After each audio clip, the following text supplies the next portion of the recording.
Welcome to the podcast. I'm your host, James Protin. Every week I will be sharing the experiences that have defined my journey and talking with people who have their own powerful story to tell. It's about doing better and being better in life, business, and all things in between. The visually inclined can catch us on YouTube, or you can check us out on just about every podcast platform.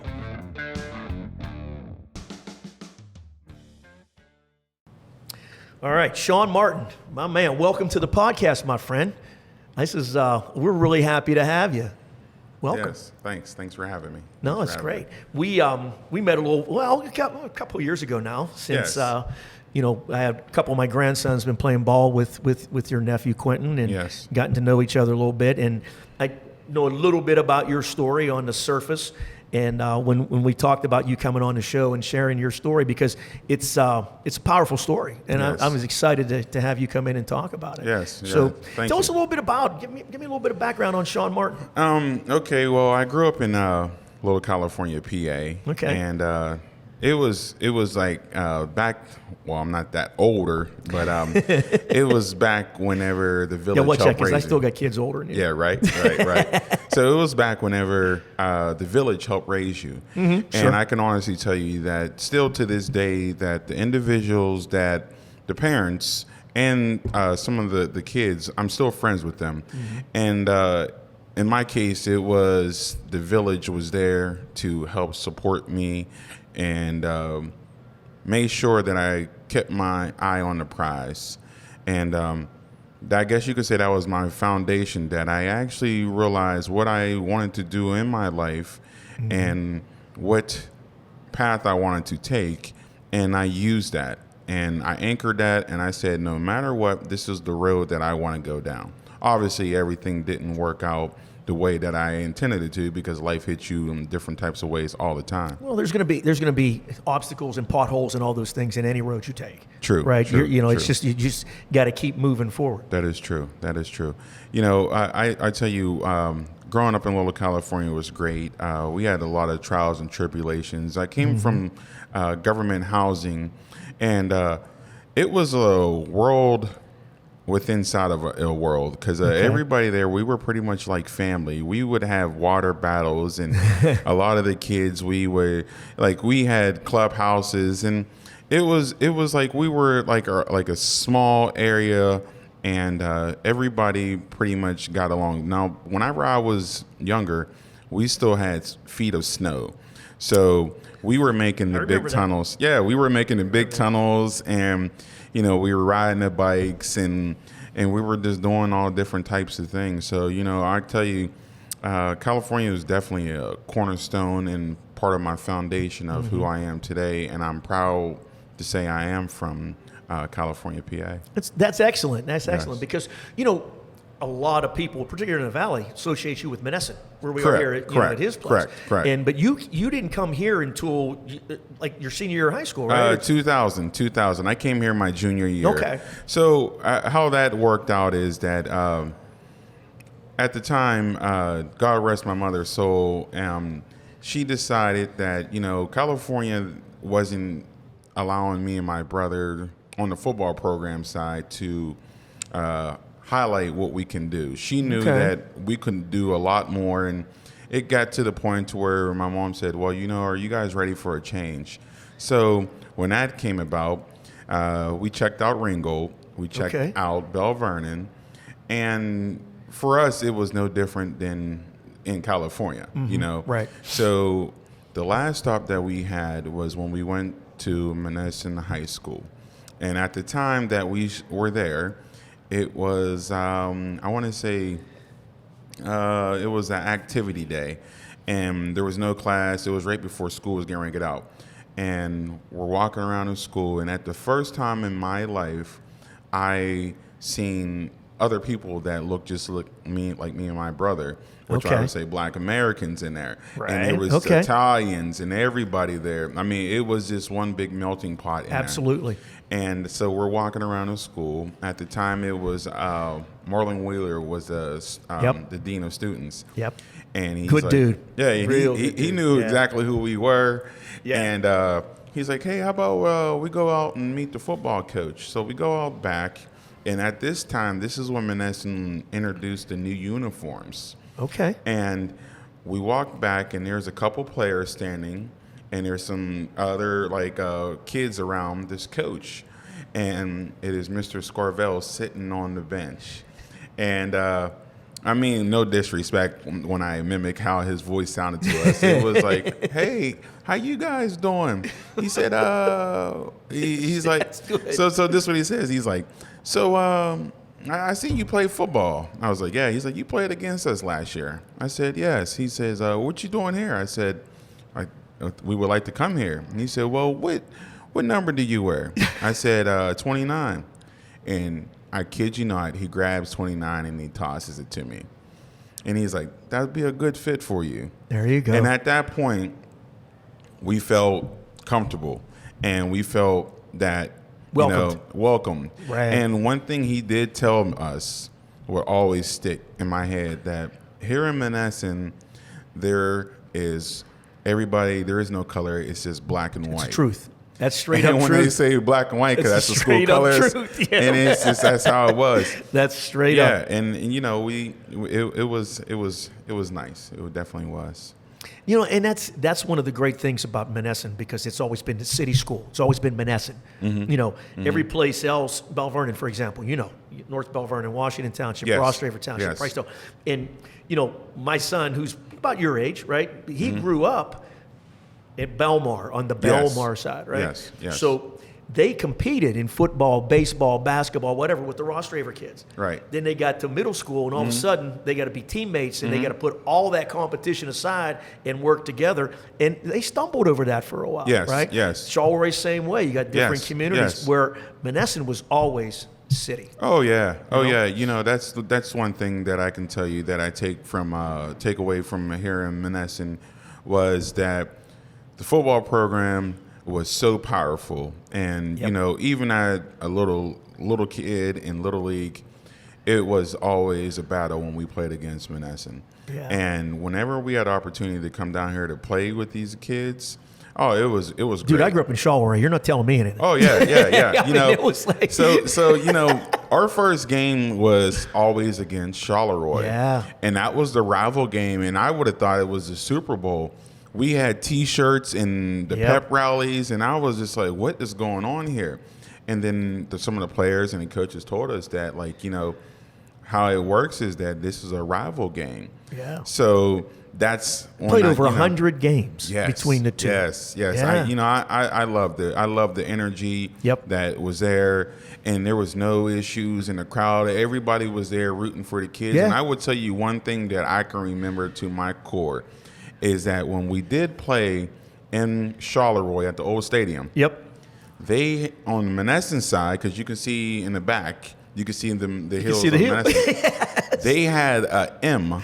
Yeah, that's exactly. I remember that. Absolutely. Gosh. Yeah, they did that back when I was a kid. I get chills thinking about that. Yeah. It was just like, we might be across the river, but we're still here. We're still here. So, and I love that, And listen, all the Charleroi people saw. They sat. They sat and looked at that M the entire game. Yes, they sat one side of bleachers Absolutely. over there. Right. And Yeah. I love that. And I could honestly tell you that Those old stadiums are cool, man. I miss those. I miss those. Yes, that they definitely were.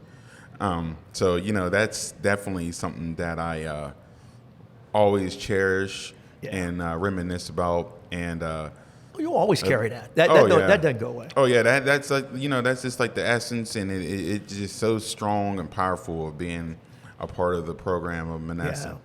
Yeah, and Coach Scarvell was one of the best. He was. He was a good dude. I mentioned to you, he was up at Cal with when my dad was up there. Yes. There was a group of individuals that came out of college in the 1950s, late 1950s, mid-late 1950s. And they got into teaching and coaching. Back then you had to be a teacher to be a coach. Right. Correct. So they got into teaching and coaching and went into the 80s and 90s. And, those guys shaped generations. Yes. The stuff you just described. Yes. Same thing I experienced with Coach Curry over in Charlotte. Yes. Right. Yes. So that piece of this Mon Valley. Right, I'm almost 64 years old, and I still carry it right here. Yes, yes. So good few years from now, you're going to still have that same. Yeah, that same feeling and that same burn fire, and it's like I try to explain, obviously, to the kids that, no matter if you're single A, double A, triple A, football is football. Football is football. And I tell you what, now that the safety has been heightened up on certain things, back when we played, buddy, it was keep your head on a swivel. There's no doubt. And football has changed a lot as far as it goes. Because I would tell you one thing: like the kids nowadays, they're friends with each other before games. Yeah. And they're still talking. And us, it was war. Yes, it was. We did not like you at all on the field. Yes, and it was. Then after that final whistle, that's whenever we said okay. Sure. And then we picked up, and you lick your wounds and you get ready for the next one. Like even to this day, when I see guys that I play football against, they have different companies and they have their families and stuff. As soon as I see them, I give them a hug. Yeah, absolutely. And it's just like I try because you went to war with them, with them, against them. It doesn't matter. You fought those battles, same battles. That is always, and it's like there was one of the players that recently passed away. He was one. I guess you would say he was when I was the Thunder, he was the Lightning, and that was Brent Jones Right. from Maness. Remember him, sure. He was definitely like one time we would always on our rotation it would be I was fullback and he was tailback, and then next play he would ask me, he's like, "Hey, are you good to run?" And then I would go to tailback and he'd go to fullback. So we did that dynamics all the time, and I take that from all the guys here. Like I tell you that we build a bond, and that bond will be carried on with us throughout life. Absolutely. And I like to check in on some of the guys that I play ball with everywhere, and when I see them, it's immediately a smile. Absolutely. You see that you're doing good, Absolutely. And obviously you pick up and reminisce about how things were and remember this game and that when we went to camp and this happened and that happened. So, I love it. You're always a little bit faster and a little bit taller every year that goes by. Yes. Every year you get out there. Yes. I was telling some of the boys after last year, your nephew Quentin and my grandson play for Bell Vernon area. And Caleb was a freshman and, he played in the blowout games on Friday nights. Yes. And and Quentin obviously is the top player in the state, but their experience was exactly the same. Yes. I told those guys, I said, 20, 30 years from now, when you're sitting talking about it, none of that's going to matter. Right. Who did what's not going to matter. What's going to matter is your team won a state championship. Yes. You were all on that. You were all on the same boat. You all went through the same time, effort put into it. And you can all relate to the feeling of winning a state championship and knowing where you were at that exact moment in that time. Yeah. And that will be burned all the way to your core forever, And it, like you said, it doesn't matter you start, you didn't start. Everybody experienced that victory. Everybody experienced and that's the one thing, like I said to you, that I love Bell Vernon's program because of the fact of the matter is that we highlight every last Very true. player. Very true. Every last player. And I love that. Everybody matters. Oh, yeah. That staff. And, I know a lot of those guys. I didn't know Coach Humbert until, the boys started playing for him. But I've known Coach Barish for a very long time and a lot of those guys. And, but at the end of the day, that staff coaches up everybody on that team. Yes. Everybody on that team gets coached. It's not like, you got the number one player in the state. You got this kid over here who's going to, Division I player. You got but it doesn't matter. They coach that team. That's one thing that I really do like is the fact that everybody there is treated equally. And, there has been times and continue to have times where nephew has been slacking at practice, and there's been times when he's been late coming out the locker room, and he has to run 10:40s. And I like that. I like that because it's like you're letting everybody know, plus him, that hey, this is a team sport, buddy. There's just no red carpet here. You're going to be treated the same. Listen, as a coach, it's easy to let a kid like you slide on that. That is right? true. To let him That skate is a little true. bit, to hold him to task, that's something that's going to benefit Make them him. responsible. Right. Yes. That's going to benefit him at the next level. You know, one thing about, touching up on sports is that I feel a lot of times that sports helps you get a foundation, and it helps you with life in different difficult situations, no matter on the field or off the field or on the court or off the court. And, I suggest that everybody, if your kid is able, to get him into some type of sport. Doesn't matter what it is. It doesn't some matter kind of what it competitive is. Sport. Yes. Right. And I think more and more that we put down these cell phones and we talk face to face, get back to, what we used to do to communicate with people. That connection is better. It's always going to be better than a cell phone.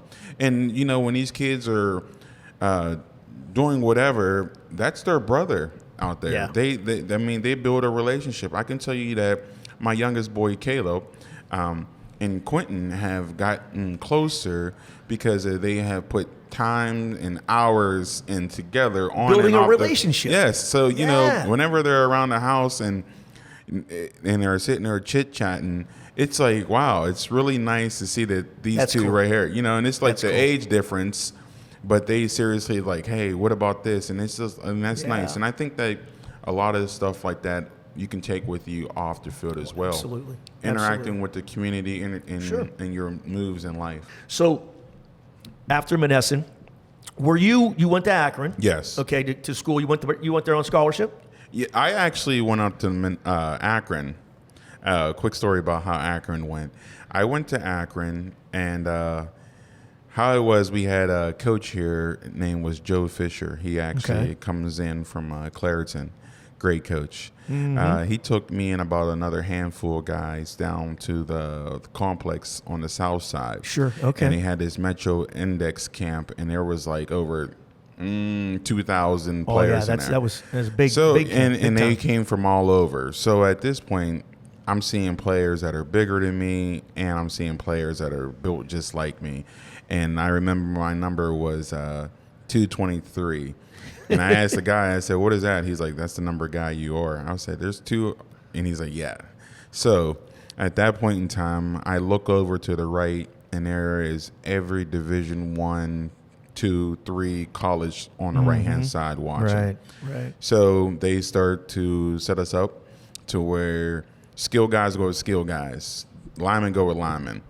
And I'm with the skill guys, and I'm one of the bigger ones, and I'm looking at the other ones, and people are talking about these kids from out west, and they're like, oh, he's from Texas, blah, blah, blah. He runs like a 4.2 40, and I'm like, yeah, there's no way. And when we get in the lines to start running our 40s and warming up, this kid was very fast. And I remember it was my time to go up, and I ran my first 40. It was like a 4.7 40 I ran.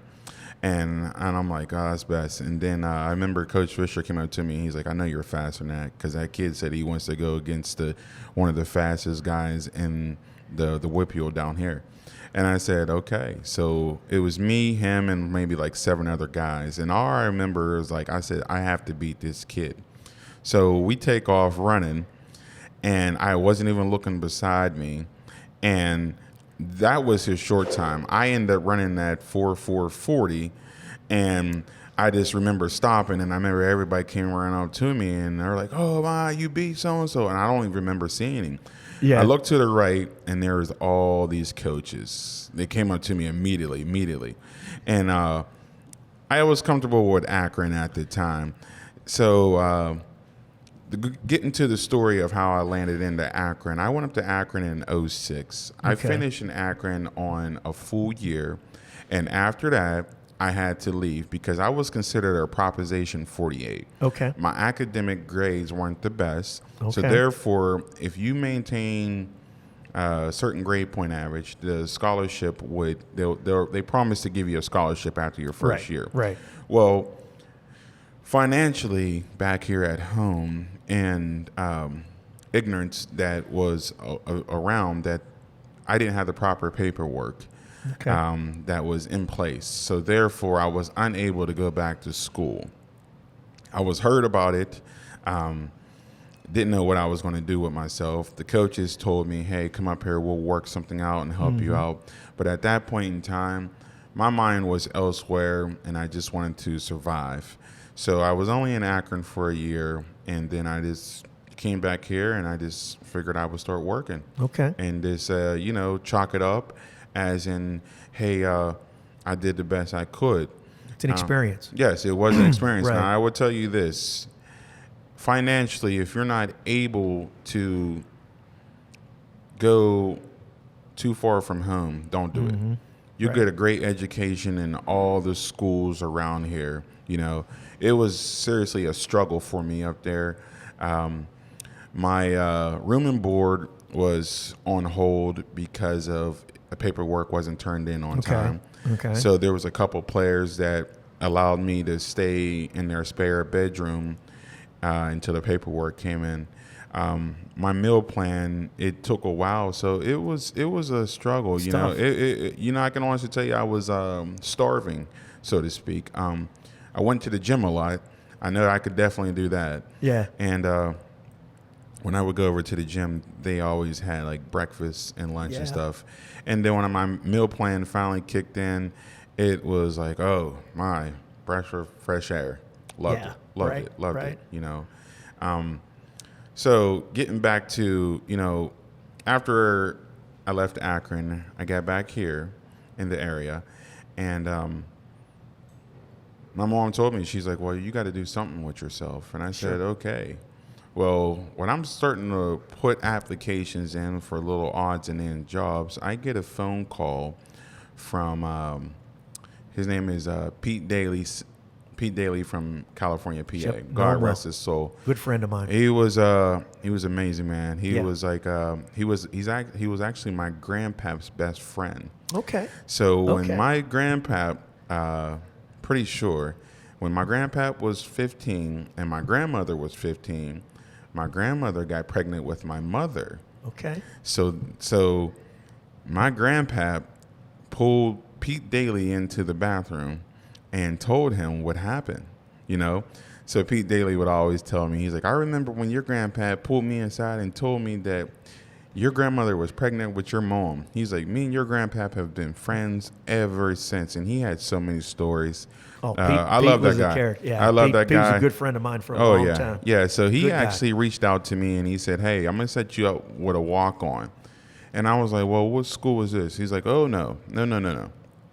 This is going to the league. And I said, what league? And he's like, the NFL. He said, I'm going to set you out with going down there to the Steelers. And I was like, are you joking? He's like, I'm going to send you over email. So he sent me over email contact information. And I called the guy, and I went down there, and I worked out, and I ran my 40, and it was like a 4.5 40. And he said, that's plenty enough speed because I want to put you on defense. Okay. And he's like, I'm going to have you coming on that round outside. And he said, we're going to do one more workout because I thought that was it. I'm going to the league. That's what it is, practicing, whatever. Yeah. And that wasn't it. That was just the preliminary for it. I remember going home and I just had this feeling. I just didn't want it anymore. I was tired of playing sports. I mean, I played football ever since I was 7 years old. Right. And whenever I wanted to see, I was burnt out because it was the fact that you would actually, it was always just sports and I didn't have no life out there. I didn't even know what my interests were, Right. And it got to the point to where I was just tired of it. And I called my grandpapa at the time and I said to him, I said, hey, they say they want me to come back down one more time. And he's like, oh, are you going to do it? I said, I don't think I want to. He says, well, are you hurt? I says, no, I'm not hurt. I was like, I'm just tired. I was just like, when you're tired, like, and you got to, and at that point, I was sort of in between a rock and a hard place in my mind of, if I go play sports, I would be playing sports, not because that's where my heart is. That's where everybody would like to see me at. That's not where I can see myself at. I get it. Yep. And he said, well, okay, you got yourself a license, a driver's license, you got to do something. I said, okay. And at that point, that's whenever I decide to hang up the cleats and everything, and I backed off from the field. And it was a weight lifted off my shoulders because the first time in my life I had a chance to learn who I am. You know, that's a big thing. Like, absolutely. You got to know who you are. And I didn't know my image at the time. Right. And it was a good decision, and I'm glad that I did it. I preserved my body, and my mental state was not to where I wanted to be, but I just wanted to turn off the lights for sports to go play. Obviously, even up to this day, I get some of the guys wanting me to go out to the Turkey Bowl. No, buddy. Not going to happen. The world famous Turkey Bowl. I got bills and families. Can't do that. Right. I ain't getting workman's comp because you want to go out there and play pickup football. So, that's exactly right. Yeah. So it was nice for me to be able to turn that off, and I had a driver's license, and I had little jobs, and one job I picked up on that I liked was direct care, working with individuals who are disabled. And back then, $9.26 was good money to me, Absolutely. And I remember that I would actually do like a block schedule. I would work 2 12s, and I would put my 40 hours within only 3 days. And I was fine with that. Young kid, you're 19, 20 years old. That was all good for me. I was good for that. But, I was back here in Monessen, and the home life wasn't the best. My mom was doing what she could possibly do. And, I have a younger brother that was in school, and he was doing his thing, Quentin Sr. And he was pretty much promised to go to, this next level. But, like I wanted to tell you is that, it all sounds good, but the home life, you have to have some type of structure going on there. Right. And you got to have a foundation. You got to build on a solid foundation. Yes. And, obviously we went through times with power shut off, water shut off, and I would try to help my mother out as best as I possibly could now. Right. And she at this point in time is a single mother in the household. My stepdad, he didn't left doing, he's all out doing whatever he does. And my mom is doing the best she can to keep us above float. Yeah. And at this point in time, I'm working, helping out with the bills. Things aren't exactly. It starts to get a little dark. Oh, yeah. And it gets heavy. Yes, it's a lot to carry. Yeah, life is hitting me now. This isn't no football. This is actually dealing with life now, and dealing with car insurance and being responsible and not knowing nothing about grown-up stuff, man. Yes. Yeah. Like, not knowing that you were essentially still a kid. Exactly. Yeah. Not knowing that you got to pay your car insurance quarterly, monthly. I thought it was just a one-time fee. So I went through that whole issue of insurance lapsing. Yeah. But this gets back to me telling you that didn't have the home life and somebody to tell me like, hey, this is what it is. This is that here. This is what you got to do. So what I had the opportunity of doing was hanging out with some of my friends that are from California, and they were definitely on a positive path over there still. And I just start, hanging out with people doing positive things so I can get positive things going on in my life. Right. Now, this gets to where I'm working so much. My mom's, I know she was going through some depressive times in her time. And my little brother is trying to make it out of the valley, so to speak, to do something with himself. And he's getting letters like little Quentin.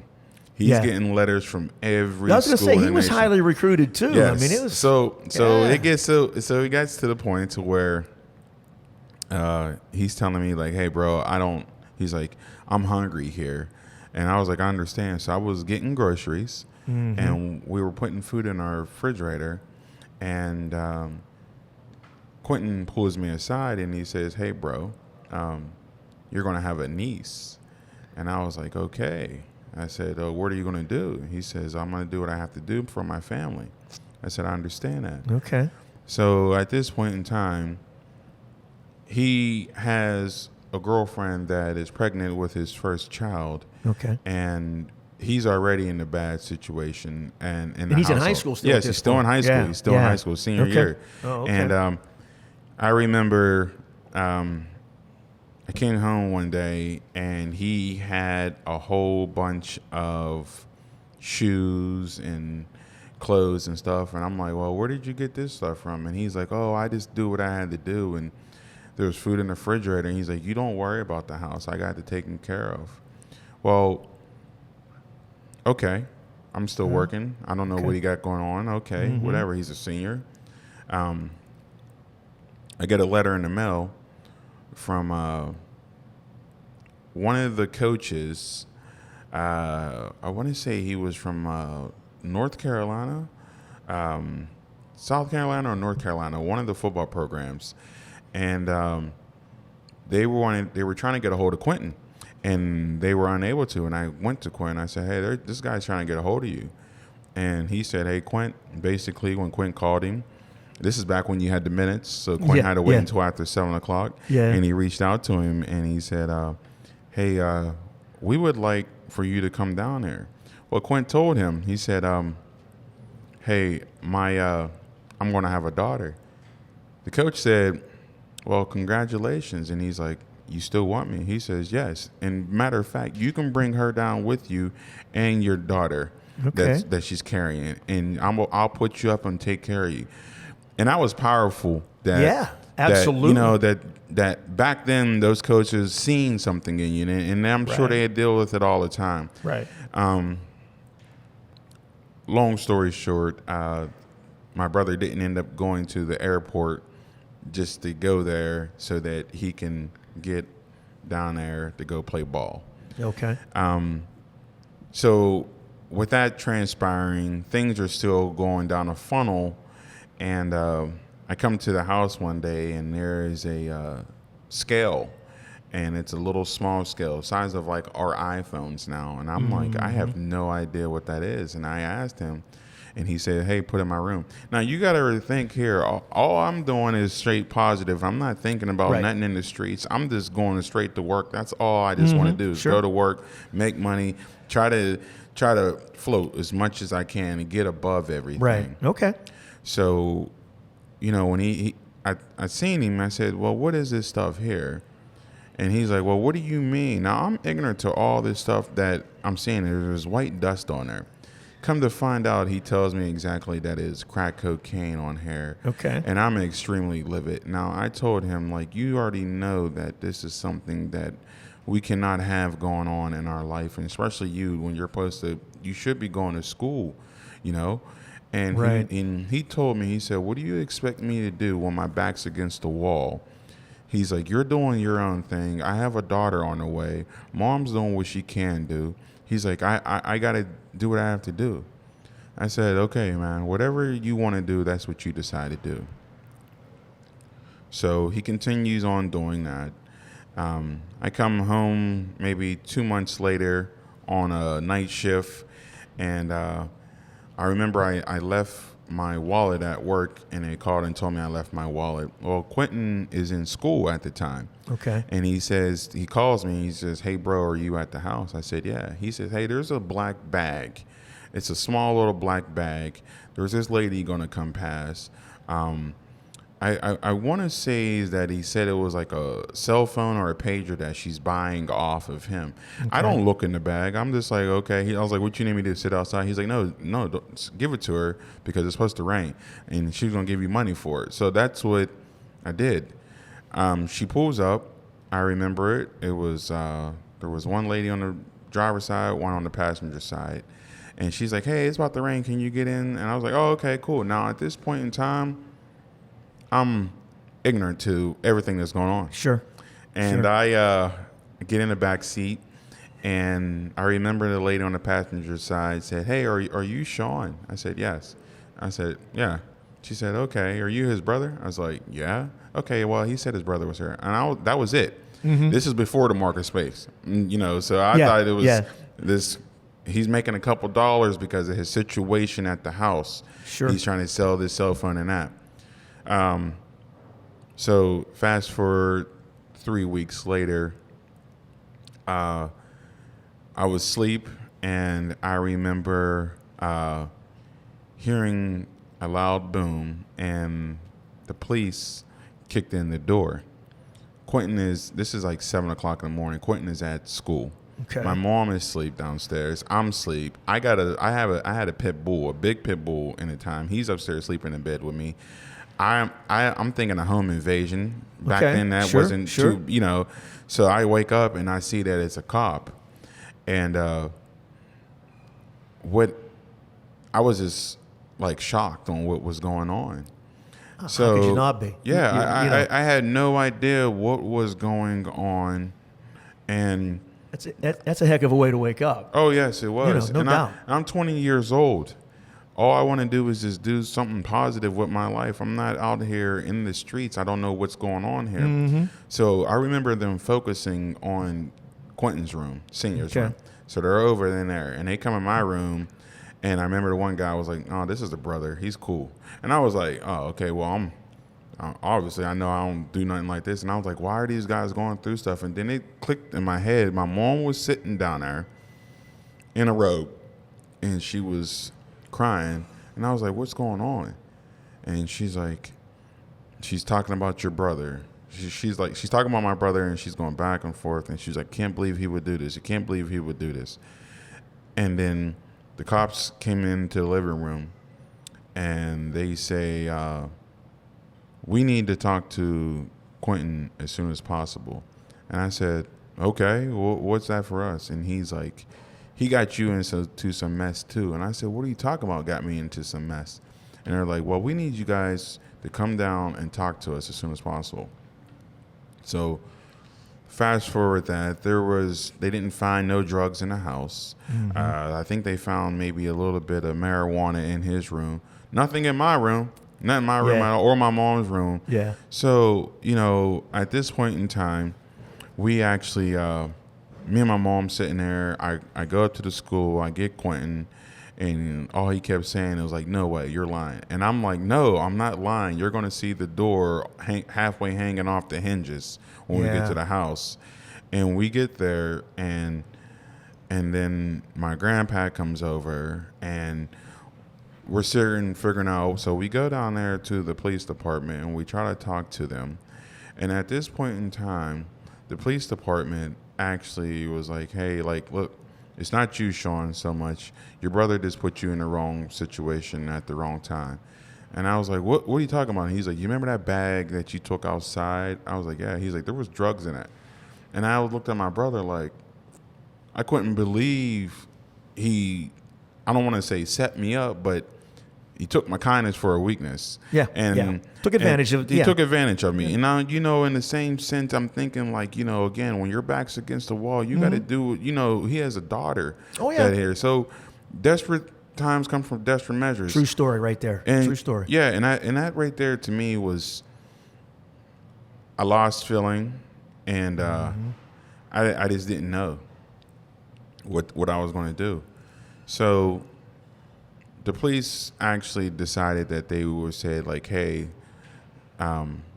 we need you to work with us and doing stuff." And I'm like, "Okay, well, I ain't got no problem helping out the cops. Want me to tell you where some bad guys are at? I can tell you where the bad guys are at."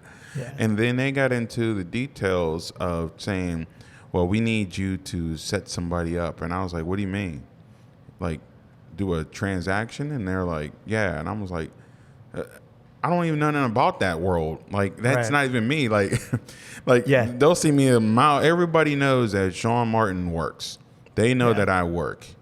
And that's where it got to where I actually continue on working. And I just pretty much was like, well, they're more so worried about my brother than myself.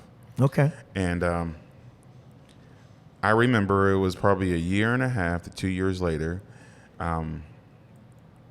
I was at a friend's house up in Seven Springs, and I had my phone. You don't got a lot of good signal up there. Right. And I remember getting back into the area, and I had like 45 voicemails coming through. And it was the police, it was the state police, it was my mom, it was like everybody saying, turn yourself in. And I'm like, what are you talking about? And I get a hold of my mom, and she tells me that they just went up to the school and arrested your brother at the pep rally, and they want you too. I'm numb. My feet are numb. I'm still shocked about what's going on. And all I could do was just kept praying to the Lord. And I did what I'm supposed to do. I came right down here. Mm-hmm. There was no cops in there. I think at the time it was Carl Faglione, starts with an F. He was over here. He was actually in North Bell Vernon as well. Okay. He was actually on duty at the time, and he knows me. Yeah. He's like, hey, what's up, Shawn? I was like, I guess I'm here to turn myself in. And he's like, are you serious? You didn't know why? I did not know why. And he's like, let me see. And he's like, yeah, I guess. And what he did, he's like, I'll have to process you, being I'm the only one on shift. And at the time, it was Mr. D'Alfonso was the magistrate. Sure. And we had like a video hearing.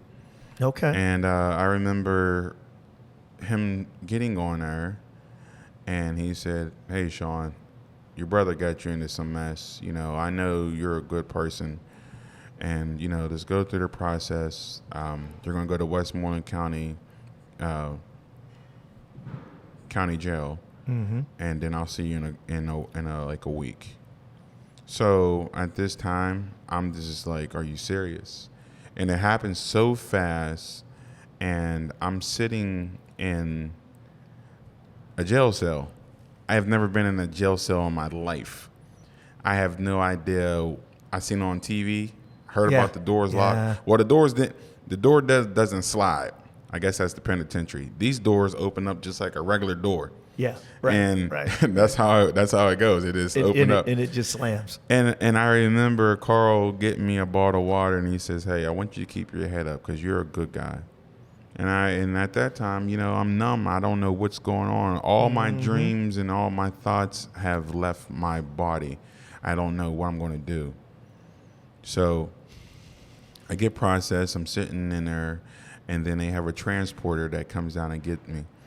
And the guy at the time, I think he was the constable, and he actually take me up there to Westmoreland County, and I get processed. And the whole time, everybody was saying, "You're a good dude." Like they just said, like I mean, you weren't into life. I wasn't that. Yeah. And it was like I didn't have that in my face. He said it when I got inside there. I don't know if they tell everybody that, but I did not have that kind of, I guess you would say, energy coming off of me. Sure. So when I get there, the guy says, the guy who processes us says, I'm going to put you in the same cell with your brother. Normally won't do that, but being that he's your little brother, he's 18 and you're 20, would you be okay with that? And I said, yes. So I go in there, and the door opens up, and it's my brother, and he's like, hey, bro. And he lays back down. The door shuts, and I'm just looking around, and I'm still in shock. I'm thinking I'm like in a twilight, in a dream. I just want to wake up. Yeah. You know, and I'm like, this room is so small. There is no window. I mean, you have a little slither window, but it is grayed out. You can't see outside like that. Yeah. And I remember the bunk, and my brother actually got up on top because I was bigger than him, and I laid on the bottom one. And jail isn't comfortable. I'm here to tell you that. It is the county, the state. It's not for me. It's not for, listen, if you got It's not someplace anybody wants to go. No, I don't even, like, you don't want no overnight in the tank, none of that stuff. I wouldn't tell anybody out there.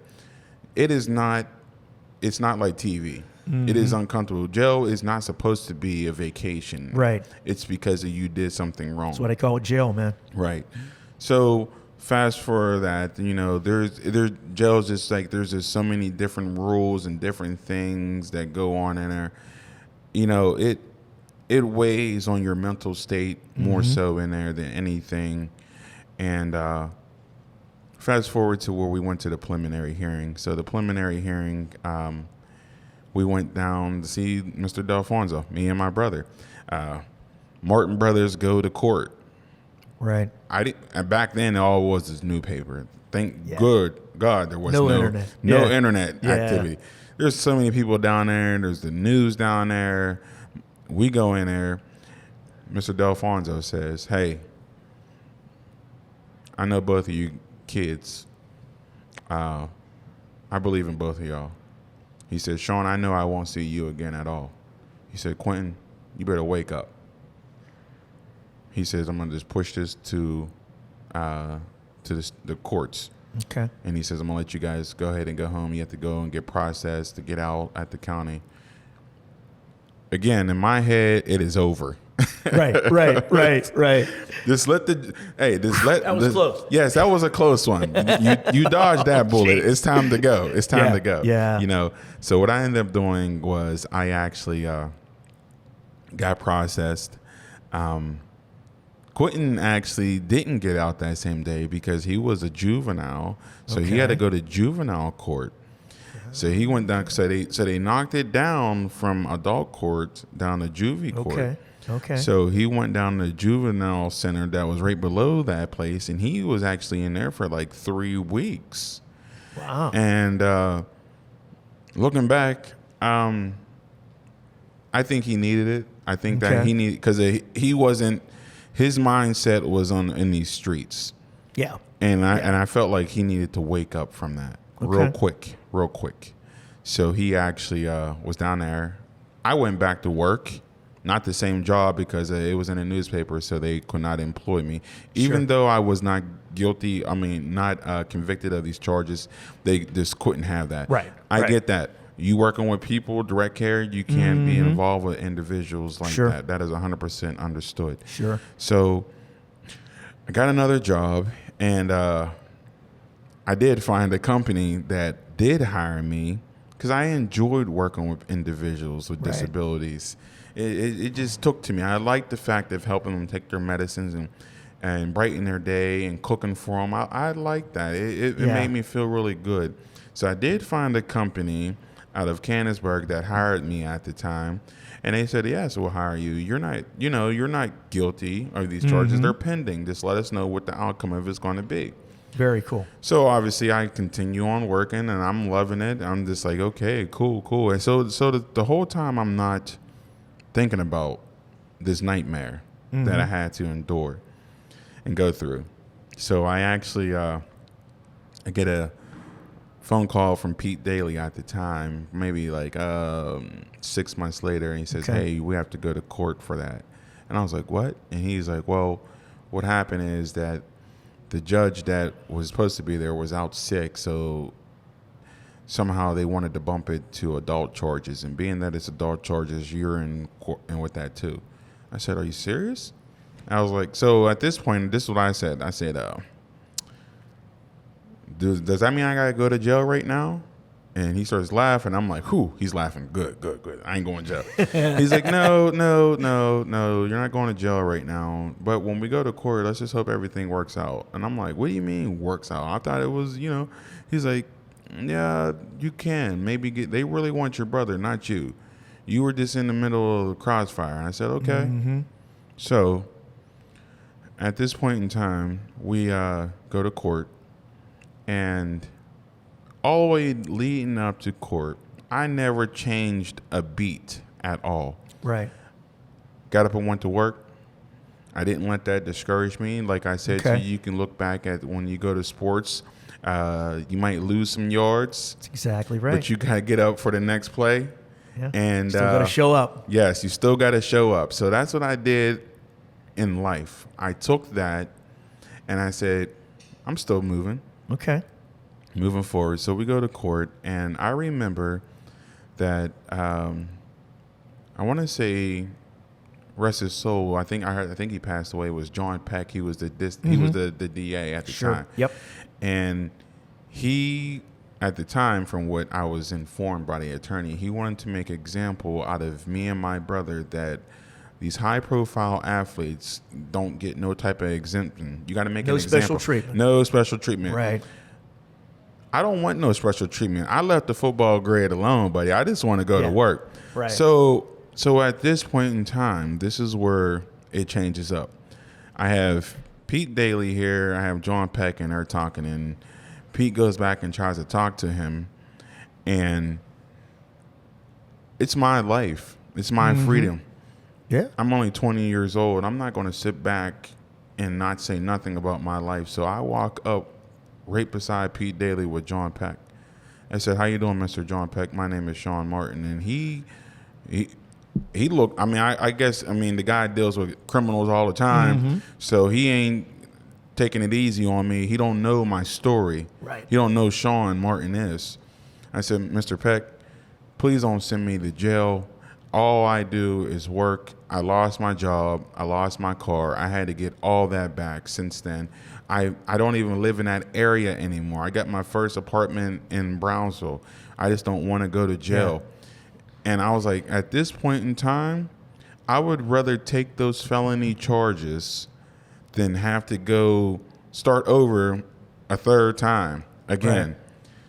And he said, "Well, I didn't know that you or on that kind of path." I was like, "Yeah, I got pay stubs, whatever you want to see." And he says, "Well, Shawn, yeah, I can do something like that for you, but your brother, he's going to have to sit down because we have countless charges." And I understand that. You do the crime, you have to do the time. Sure. I felt me running that little bag out to the car, that 2 weeks was like two years to me. Yeah, right. I don't want to do it at all. That's not good. So how it got was it was a no contest plea. And I took the felony charges.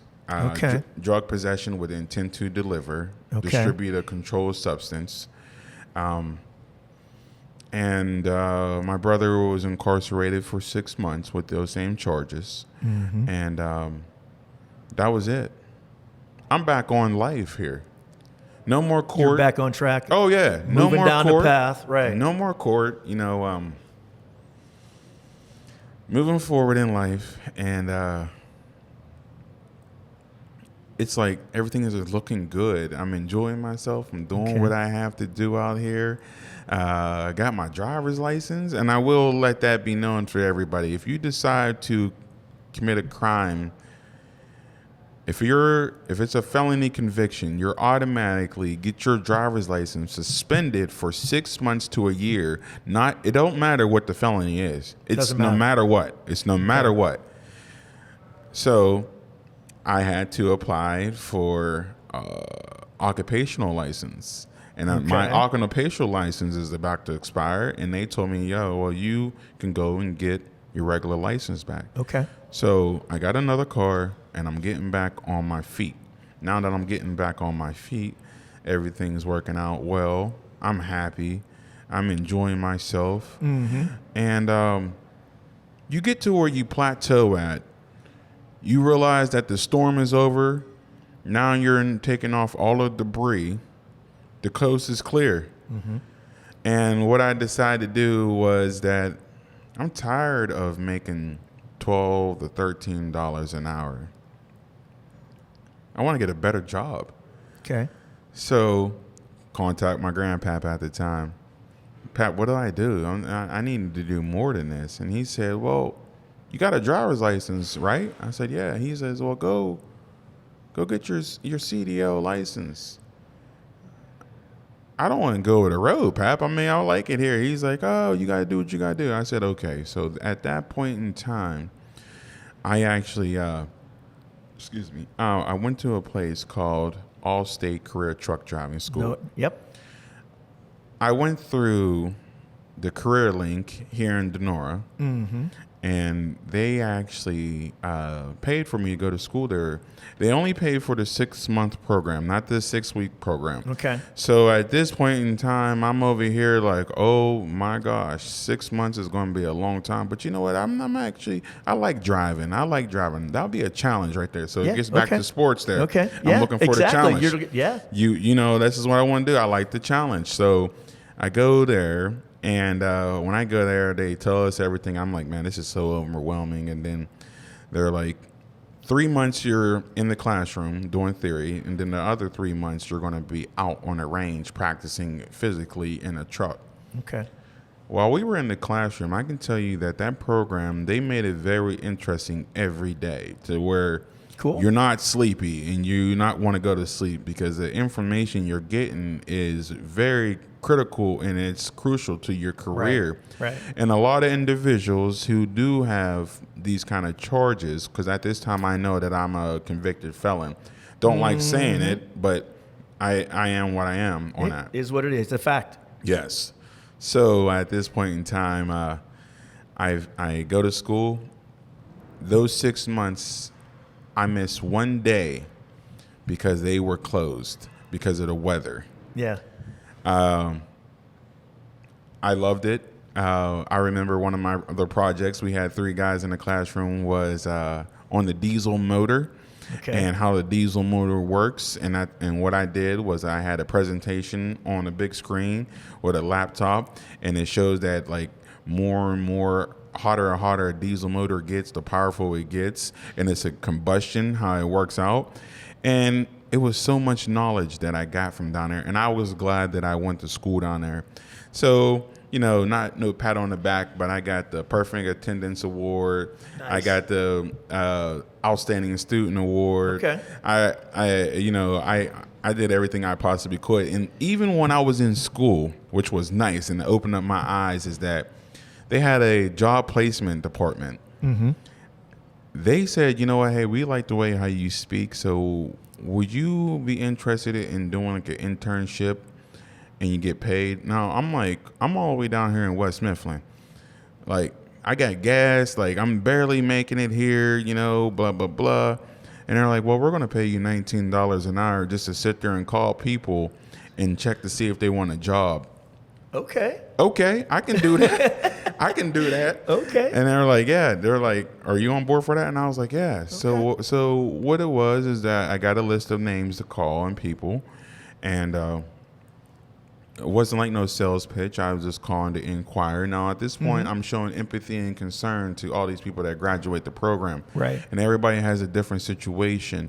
And a lot of people I talked to, they had issues where they were unable to go to work because of their personal life. And I can relate that personal life sometimes get in the way of the life that you want to try to do. Absolutely. So I just said, hey, well, this company right here, they're willing to work with you on your schedule, so. So I graduated from that school.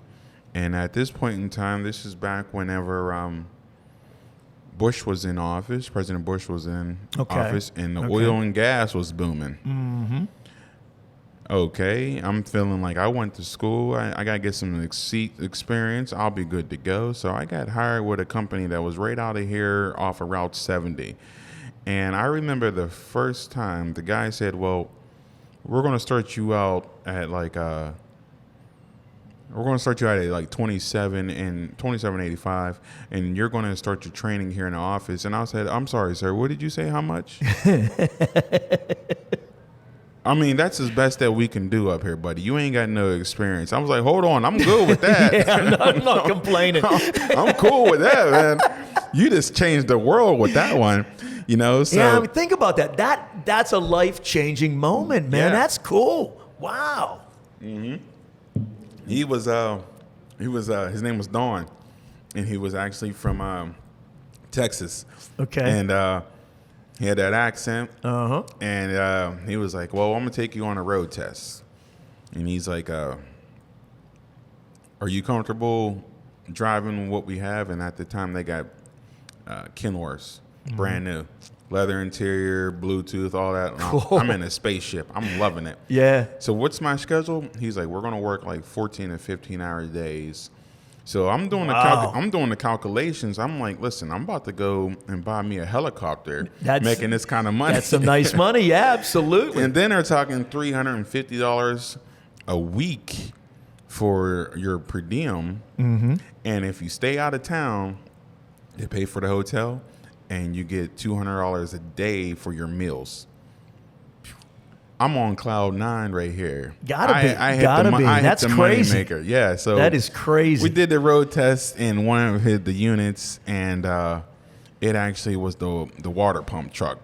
And we drove down Route 70 to New Stanton, got off the exit, came back, and the guy said, "Are you nervous?" I was like, "That's just a bigger unit than what I'm used to. I never had it." And he's like, "Yeah, it's a lot of different weight." He's like, "But you'll be good." So I worked in the oil and gas field for probably about 9 to 10 months, and there was no much of a home life. You pretty much live out there on the rig. Sure. And I wasn't on board for that at all. It's a lot of work. Yes, it is. Good money, but a lot of work. Right. My girl at the time, she told me I was losing weight. And I was like, what do you mean I'm eating out there? But I wasn't eating more than I was working. Yeah. I'm working 14 hours, and I'm grabbing this cheeseburger. Quick bite here. Quick here. Yep. Quick here. And it was just like nonstop. And that wasn't the life that I wanted to live. So I remember we were up towards Philadelphia, and my girl was like, it was right before the 4th of July, and I was scheduled to come home. And she's like, hey, or when you coming home? I said, I will be home on the 2nd of July. And she's like, okay, cool. I'm going to have a cookout, blah, blah, blah. And I was like, all right, cool. So at the time we had pickup trucks that would bring us directly back home. Boss says, hey, one of the guys got caught up at the airport. Can you stay at least until the afternoon? I said, yeah, I can do that. No problem. And then he called me back like 2 hours later and said, hey, that guy's not coming. I need you to stay up here one more night. I was like, go to work? He's like, no, just stay here. I said, okay. He calls me at 2:30 in the morning and said, hey, big guy, I hate to do this, but I need you to stay for the full week now. I said, oh. He's like, is that okay? I said, can I call you back? So I called my girl, and I told her, and she says, but they sat there and told you. I was like, yeah. She says, you don't want to work for somebody that's going to lie to you like that. She's like, you told that boss, scratch them, you're coming home. I said, I won't have no job. And she says, well, we'll work it out. Okay. I said, okay then, cool. Call him up. Hello? Yeah, my girl said, scratch y'all, I quit. And he was like, are you serious? I was like, yeah, I'm dead serious. And he's like, well, that's job abandonment. I was like, you heard what I said. I quit. I'm gone. I'm done. And that was it. So we get back here, and we enjoy the holiday. And obviously, I like to work. I'm that kind of person. I need to be doing something. Like I'm doing something whenever I get done. That's a common theme that everything, as long as we've been talking, work. It comes back to work. Yes. Yeah. I that's my out. I have to stay active. I just have to keep moving. And I'm back here at 4th of July enjoying myself, and I'm obviously in the back of my head is like, oh my gosh, I just quit a good job. Best job you ever had. Yes, best job I ever had in my life. And I was like, well, what's more? Do you want your life, or do you want your money? You can always make money, but you can't make memories. True. And that's very true. And the money's always going to be there, and I told her, I said, well, it's not going to be easy for me to find a job here. She's like, well, you have a CDL license. You can always work. And I was like, no, I get back to what I was taught in school. As long as you got that CDL license and that driver's license, things are always going to need to be transported somewhere in the world. Yeah, That's a true story too. Yep. So what I ended up doing was I got into jobs running dump trucks and flatbed trucks and hauling heavy equipment places, and it was very enjoyable, and I was making good money at the time. And I'm making $26 an hour, and I get the overtime. It's not local work, so you take the good with the bad. Right. Now, the whole time that this is going on, in my head is, I know that in life, coming from football, coming from my childhood, that I want to do something positive in my life, no matter what it is. I'm not going to stop, you know? Just like whenever I was on the football field, like that kid, that player had to be bigger than me, or he was going to have to stop me, but I'm not going to stop. Right. And that's the way my mentality was, that, now I'm a convicted felon in the eyes of the law. I'm going to still live the life that I want to live. And I would work for a company, and then I would find myself wanting more. Okay. Well, the biggest thing that I had issues was that not every employer is willing to hire a convicted felon. Okay. True. Yep. And that right there, I feel that that's where a lot of individuals that are convicted of a felony give up at. And I'm here to tell everybody, don't give up. Don't give up, because when that door closes, another door will open. So how did you get past that? Oh, yeah. Okay. So Seriously, because that you drug that around for a long time. Yes, or 18 years actually. Yeah. 18 years. So so I'm going through different employers, and the different employers are saying, "Hey, we like you, Shawn, but we can't hire you because of our insurance. Hey, we like you, Shawn, but we can't keep you because of your background." Now, I would tell you that it was like I said, it's that spin move, and that door closed, and that door closed, and that door closed. Yep. And I got to an employer that they were like, "Look, we're going to call corporate and talk to the CEO because of you. We want you here." I'm thinking like, well, I'm good. This is his this is his company. Right. Well, it's not them. It gets down to the insurance. Yes. The insurance, and that's a monster. They're not going to just hire you. They want to insure the company if they have a convicted felon on there. Right. I get to the point to where I'm sitting at the house, and at this point in time, I'm doing everything positive, but I want to do more with my life. I have a family. I'm doing. That's another thing too. Don't gloss over that, because as this is all going on, you're building a family as well, and it's like and it's just I kept moving forward, and I said, what do I have to do? So it came down to where my girl came up to me, and she said, well, why don't you start the process of trying to get that off of your record? I said, I didn't even know that was possible. I know misdemeanors are easy to get off. So what she said was like, well, I hope I'll get you the information for it. So I called Pete Daly at the time, and I said, hey, Pete, am I able to get that felony off my record? He said, yeah, but it's a long process. And I said, okay. So she got me the packet. Packet sat on my shelf for probably about a year and a half. Okay. And one day we were just having a normal conversation, and she said, hey, where's the process with that, getting that off your record so you can get yourself the job you've been saying that you want? And I was like, oh my. Yeah, sort of forgot about that. And she's like, you know what? You work so hard. Yeah. Why don't you work hard to get that off? And at that point, I felt like I was challenged. And she challenged me, and she knew. She said, listen, you talk about you want this done. So I filled out the packet. I watched YouTube videos.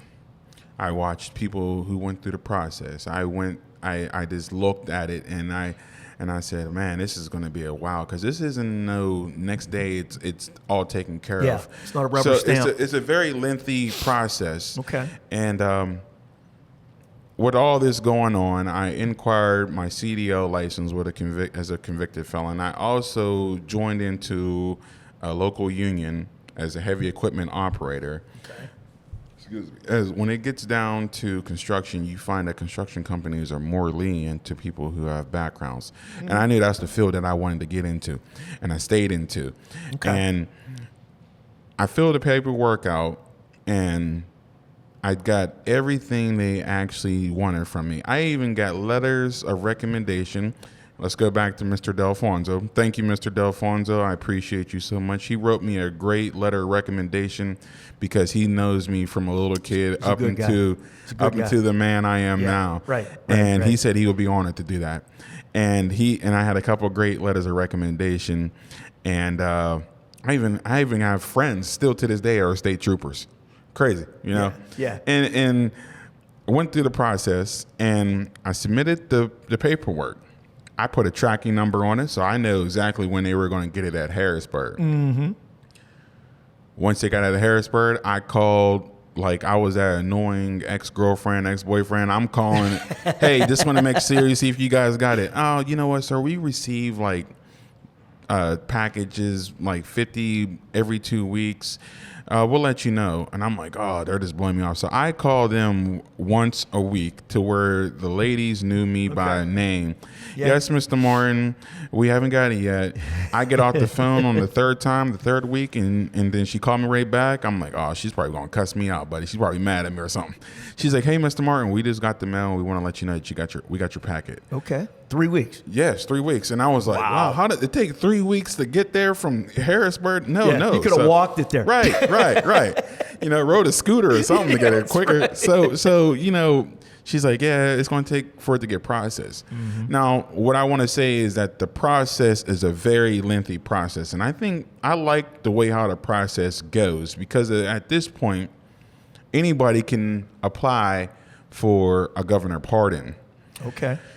It's just a process, and it doesn't happen overnight. Right. This process is a 4-year process. Oh. Yes. So once you submit the paperwork, you got another 6 months before they file it. Right. And then you got another 4 to 5 months before it actually gets reviewed to make sure that you cross all your T's and dotted the I's. And then you get to the point to where they submit the paperwork with the applications on if this is something that they want to entertain. Okay. Right. So up to that point, after all that time, you still don't know if they're even going to do it. Exactly. So you have no idea what they're going to do. How is it going to get down? And they can just tell you no. Mm-hmm. They can tell you no. They want to see the in between the time of the conviction, which would have been 2004, up until April of 2022. They want to see what you've been doing with your life. Yeah. They want to see what kind of person. Do you have any other charges? Is this person really somebody that will value this changeover? Mm-hmm. I get it, but the person who is waiting for that is so tedious. If you're not now, if you're busy like how I keep myself, sure, it's sort of like you plant a tree and you just walk away. And it's going to just grow. Right. And when you start seeing results, that's when you know things is working out. So that's what I did. I submitted the paperwork, and it was just a waiting process. And it was every 4 to 6 months I was getting a notification that, hey, this is where we're at with the process. It got to the point where I was just like, well, they're probably going to say no. I'm just going to keep on going on with life. And that's the way I had in my head that, you know, even if they tell me no, I'm still going to go through it. Keep going forward. I actually had the opportunity of watching YouTube where a guy, he actually got it over. He got the pardon from Pennsylvania. Okay. I was so gung-ho on wanting to talk to this guy. I was trying to search him down because I wanted to know, like, I want to know what the details. What am I missing here? What am I missing? Yeah. So I just walked away from it, and I kept moving forward. I was like, you know what? Maybe it wasn't just meant to be. Mm-hmm. Okay. So I get a letter in the mail that says your application has been approved, and we're going to have a meeting at Harrisburg, and you can attend, and it says the parties that, all the parties are involved, they have their chance for a public hearing. Okay. At this time, this is what COVID's going on. Right. So there is no in person. All I can do was watch the video conference. Oh. And there's maybe, I want to say at least 250 people. And there's 5 people on the board. And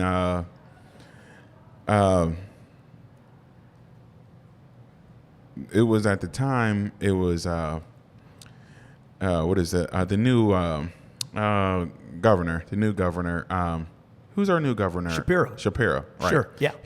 So he was in his position.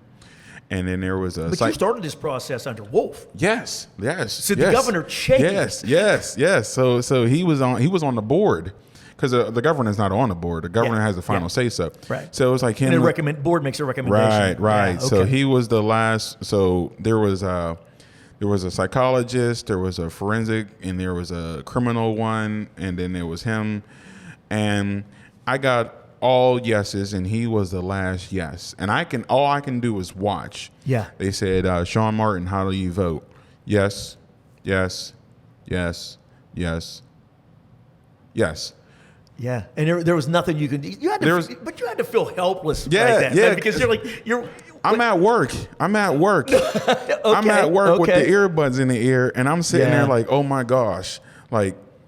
And at this time, I was like, so they all said yes. So again, what does that mean? Yeah, how'd that make you feel? It was I can breathe a little bit, but I still wasn't out of it.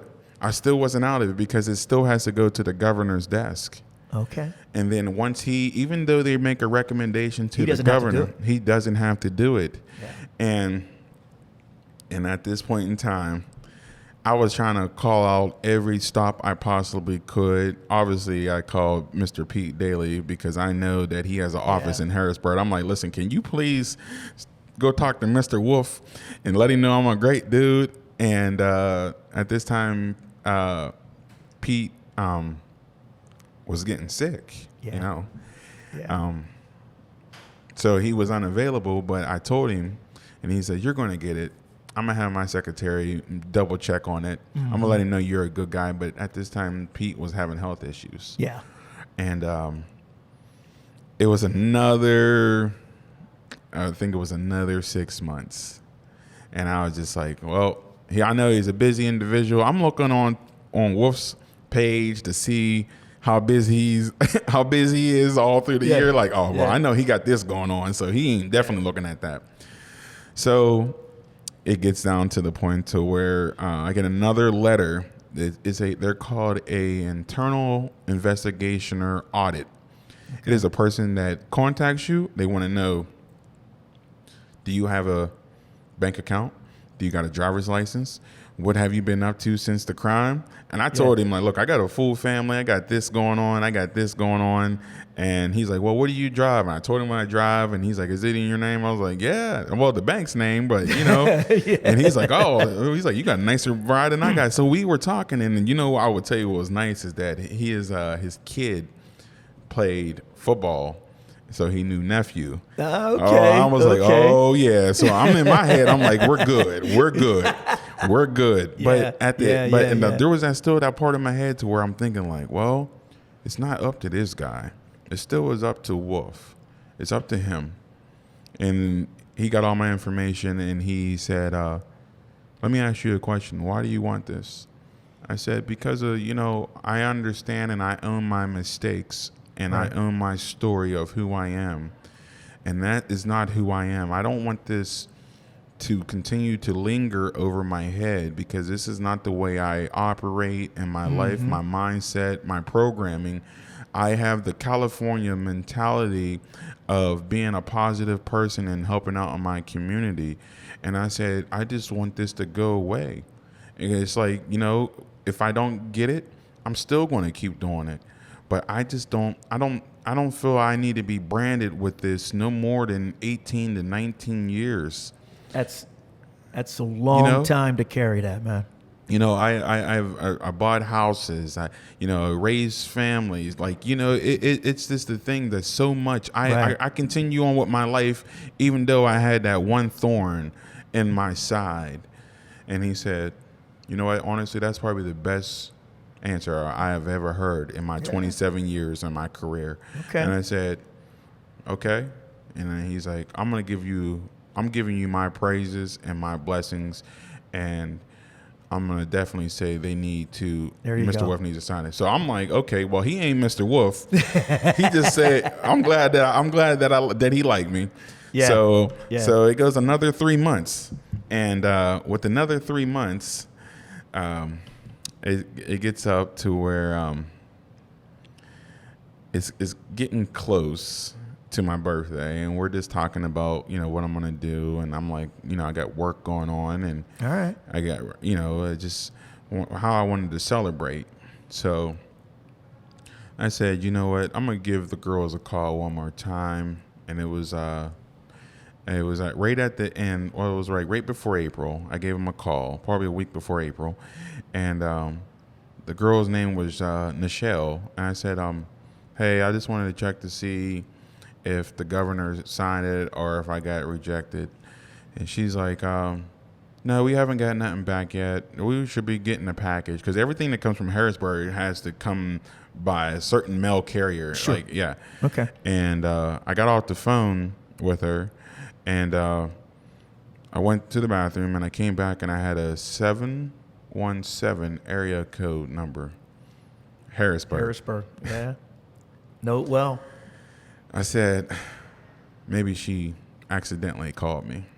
So I picked up the phone, and I called her back.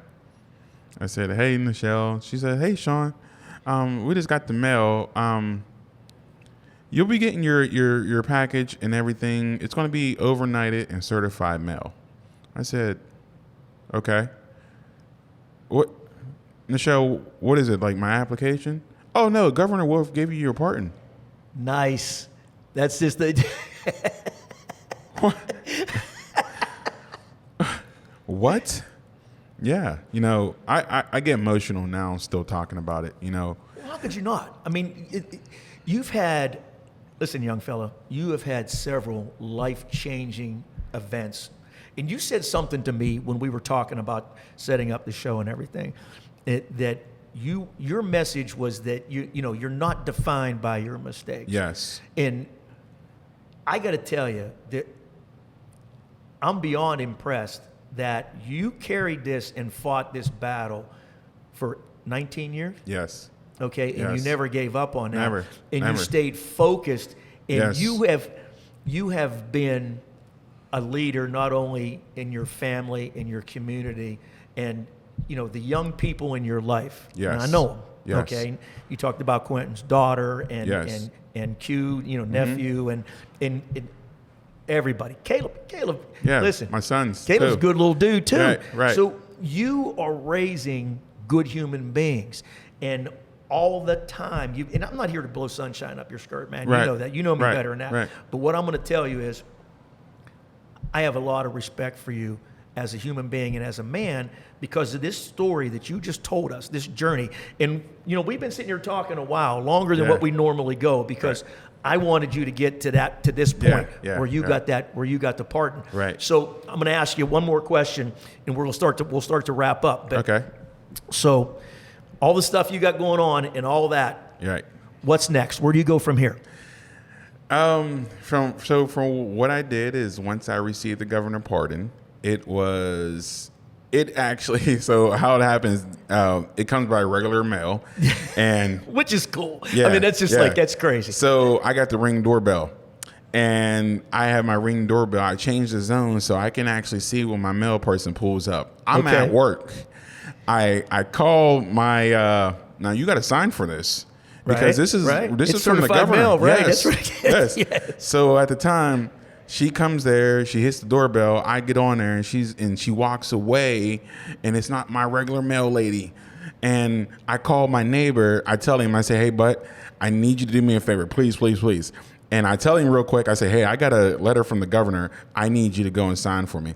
And he's like, For real? I was like, yeah, FaceTime me, whatever you got to do. Yeah. So he went and signed for it, and he's like, hey, I'll just sit this in your mailbox. I'm like, no. Open up the front door. I'm going to unlock the front door, sit it in there.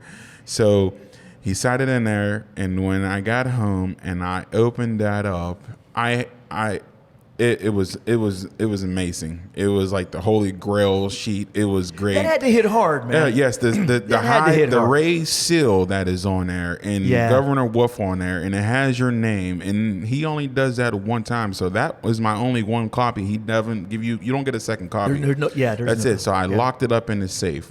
So moving forward, I never stopped in my life in what I did. I did everything that I'm supposed to do as far as in being a good, productive individual in the world. I changed my careers. Now I can apply for every job Everything's out open. there. Everything is open. There's no limits I anymore. have all my rights restored. I have nothing at all weighing me back at all. And for the first time in a big chunk of your life. Yes. So this 4th of July and Juneteenth was exhilarating for me because I'm actually free from all burdens and everything. Wow. That's powerful. And I loved it. And, that's powerful. I sit back and I thank the Lord. Yeah. And I'm glad I got to the point. And just to touch that, anybody that's listening, I will say this. If you have any issues with your background, no matter where you're at, you can get that stuff removed off your record. Just go through the process and put the time in. Don't give up on yourself. And I will tell you this, the new person that's in charge of the pardon program for Pennsylvania especially, it was a convicted felon. Really? He got it set up to where you do not have to pay a filing fee. So everything is free. No kidding. So, it's exhilarating. I exercise all my rights. I love voting. I love hunting. I have all type of squirt guns and pew-pews. I do everything proudly. I'm proud to be American. I'm proud to have my journey. I'm glad it molded me into the person I am. I have no regrets because of it made me and defined who I am now. That's important. That's important. So that's my story. Listen, I'm proud of you, man. Okay, we do something at the end of every show. When I was a kid, when I was growing up, and I had my share of issues just like everybody else. That's a conversation for another day, But my father was a teacher and a coach, and he taught me 5 pillars. And he said, "There's 5 things that if you do these 5 things every day, at least try it, you're gonna have a pretty good day." And that's what we build the foundation of the blog that I do, the podcast, all of it. It's live, love, learn, pray, inspire. Amen. Okay? So what we like to do is ask our guests what one of those jumps out at you and hits you in the heart, and how does that feel? What one of those 5 pillars is important to you? I would say learn. I would say learn that you have to learn that you're going to fall and you can get back up. You have to be able to embrace the fact is that you're going to fail many, many times in life, but you can get back up. If you're still breathing, you still have a chance. There you go. And that's my lesson. There you go. Every day above ground, right? Always, you got a shot, always, man. Always. Brother, thank you so much for coming and sharing your story. Appreciate you. Thank you. Appreciate you. Thank you.